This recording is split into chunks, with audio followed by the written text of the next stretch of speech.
क्या हुआ जब 360 साल बाद तोड़े गए ज्ञानवापी मस्जिद के बंद तहखाने और अंदर का नज़ारा देखकर सभी लोगों की रूह कांप गई।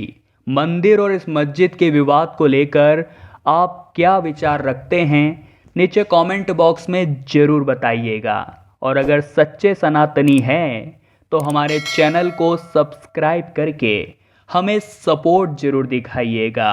एक बात सुनकर आपको बहुत हैरानी होगी कि आज की यह स्टोरी हमें लिखकर भेजी है एक मुस्लिम व्यक्ति सलीम जी कुरैशी ने।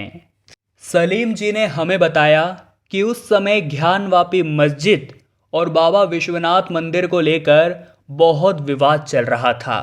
वे रोजाना टीवी पर इससे जुड़ी खबरें देख रहे थे, परंतु वे लोगों की अफवाहों में नहीं आना चाहते थे। इसलिए सच का पता लगाने के लिए उन्होंने शाकिब खान की यासिर आलमगीरी पुस्तक पढ़ी, जिसके अंदर उन्हें पता चला कि सन 1669 में औरंगजेब ने अपने गवर्नर अबुल हसन को बाबा विश्वनाथ मंदिर को तोड़ने के आदेश दिए थे और उसी ज्ञानवापी मंदिर के अवशेषों से औरंगजेब ने इस स्थान पर ज्ञानवापी मस्जिद का निर्माण कराया था। यह पूरा सच आलमगीरी पुस्तक में विस्तार से बताया गया था। चूंकि यह पुस्तक स्वयं एक मुस्लिम शख्स ने लिखी थी, इसलिए वो इस सच को झुठला नहीं सकते थे। सलीम जी एक सच्चे मुसलमान हैं और वे 5 वक्त की नमाज पढ़ते हैं। यह सच जानने के बाद उनके अंदर हिंदुओं के प्रति बहुत संवेदना जागी। सलीम जी ने हमें बताया कि जो जिसका है वो उसे मिलना चाहिए और कुरान में लिखा हुआ है कि कब्जा की हुई जगह पर नमाज स्वीकार नहीं की जाती। इसी बीच कोर्ट ने ज्ञानवापी परिसर में 3 दिन का सर्वे कराने का आदेश दिया।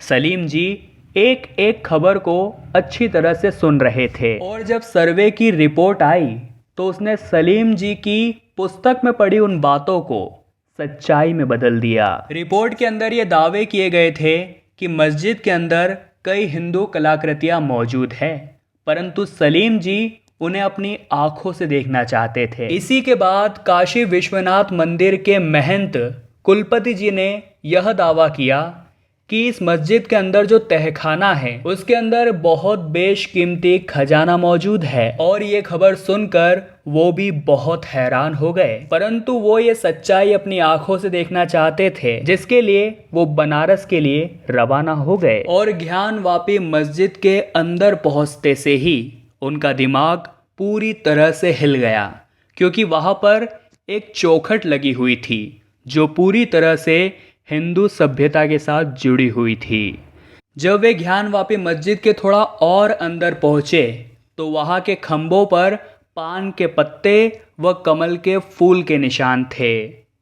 साथ ही में इसके थोड़ी सी दूरी पर शेषनाग की एक मूर्ति पड़ी हुई थी, जिसमें उनके फन साफ नजर आ रहे थे, परंतु वो मूर्ति टूटी हुई थी। जब सलीम जी थोड़ा और अंदर गए तो उन्हें वहां पर घंटे के निशान दिखे, त्रिशूल के निशान दिखे, जो यह दावा कर रहे थे कि साकिब खान ने अपनी पुस्तक यासिर आलमगीरी में जो भी लिखा है वो एकदम सत्य है। जिसके बाद वो उस वजू खाने में पहुंचे जहां पर शिवलिंग नुमा आकृति मौजूद थी, परंतु उसे चारों ओर से सील किया हुआ था।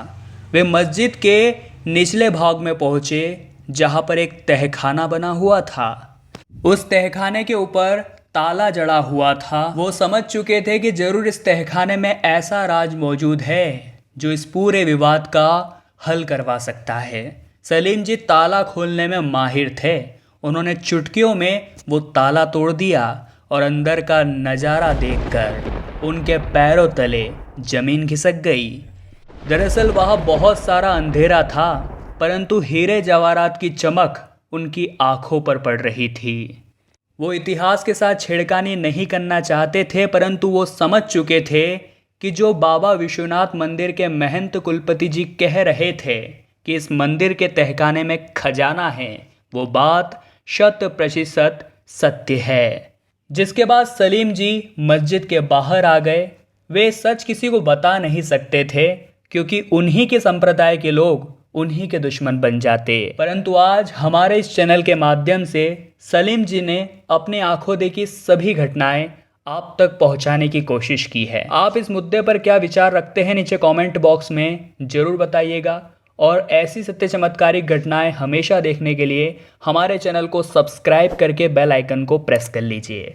अभी के लिए आप सभी दर्शकों को हर हर महादेव।